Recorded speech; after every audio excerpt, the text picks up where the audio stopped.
युवा क्रांती नंदुरबारचा संताप. रावलापाणीच्या शहीद स्थळाकडे येणाऱ्या नागरिकांसाठी पाणी नाही.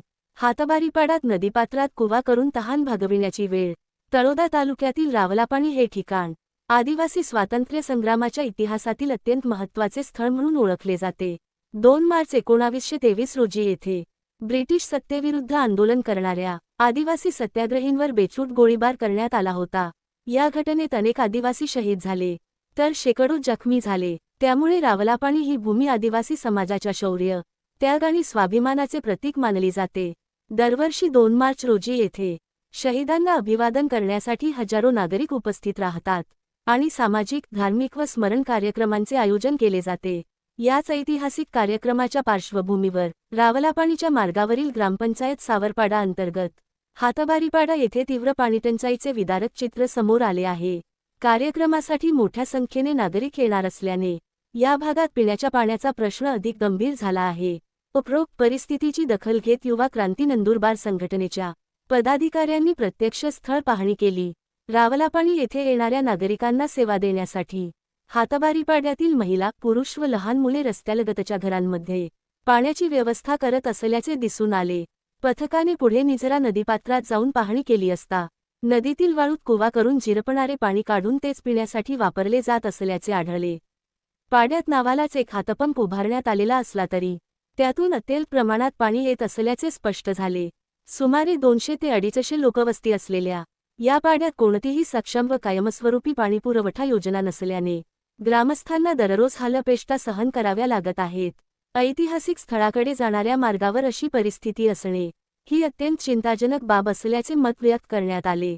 या पाहणीदरम्यान प्रदेशाध्यक्ष ॲडव्होकेट रूपसिंग वसावे, प्रदेश सरचिटणीस ॲडव्होकेट दीपक वसावे, जिल्हाध्यक्ष इंजिनियर संदीप वळवी, जिल्हा कार्याध्यक्ष नितेश वसावे, जिल्हा उपप्रमुख डॉक्टर पंकज तडवी, तळोदा तालुका कार्याध्यक्ष नितीन वळवी, सामाजिक कार्यकर्ते पांडुरंग नाईक, हातबारीपाडा येथील राजेश वळवी, विजयसिंग गुरुजी पाडवी आदी पदाधिकारी उपस्थित होते.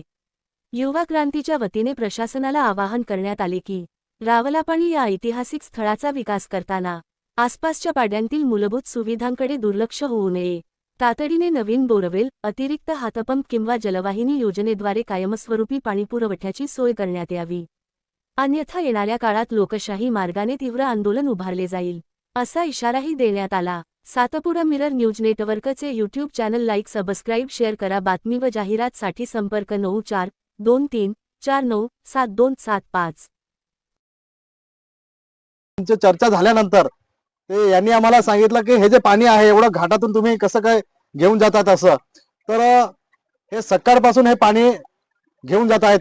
ते उद्या स्मृतीस्थळाकडे काही लोक जिल्ह्याभरातून, काही राज्यातून लोक येणार आहेत. त्यांना पिण्याच्या पाण्याची व्यवस्था व्हावी असं या निझरा नदीच्या नदीपात्रामधून हे पाणी वरती घेऊन जात आहेत. त्यांच्या घरी ठेवणार आणि तिथून हे पाणी जे येणारे पाहुणे आहेत त्यांना द्यायचं असं त्या लहान लहान बालके यांनी सांगून दाखवलं. त्याही माध्यमातून माझ्या या ठिकाणी हे जे चित्र आहे, गेल्या अनेक वर्षापासून यांनी पिण्याच्या पाण्याची व्यवस्था व्हावी असे अनेक वर्षापासून हे मागणी करतात. या ठिकाणी पाण्याची व्यवस्था केली गेली नाही. त्याही पलीकडे इथे रस्त्याची व्यवस्था नाही. मी या बालकांशी मी संवाद साधणार आहे की बाया हे पाय किती वेळ बघते तुम वेगळे बाठाच आहे वेगळे होते ना हा वेगळे वेगळे वेगळे होते. आणि काय आजूबाजू हातपंप काय नाही काय ना हातपंप पिणं पाणी देखे हे देख होत नाही काय ते असं चित्र हे म्हणजे सकाळपासून हे पाणी या ठिकाणून घेऊन जात आहेत.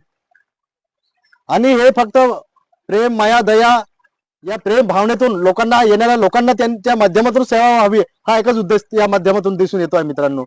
तर खरं तर अशा पवित्र भूमीमध्ये जर अशी चित्र निर्माण होत असेल तर कुठेतरी शासनाने विचार करण्याचे भाग या ठिकाणी निर्माण होतो आहे. या ठिकाणी बाबा आले आहे. बाबांकडून पण मी काही गोष्टी जाणणार आहे. तर बाबा हे होत आहे मी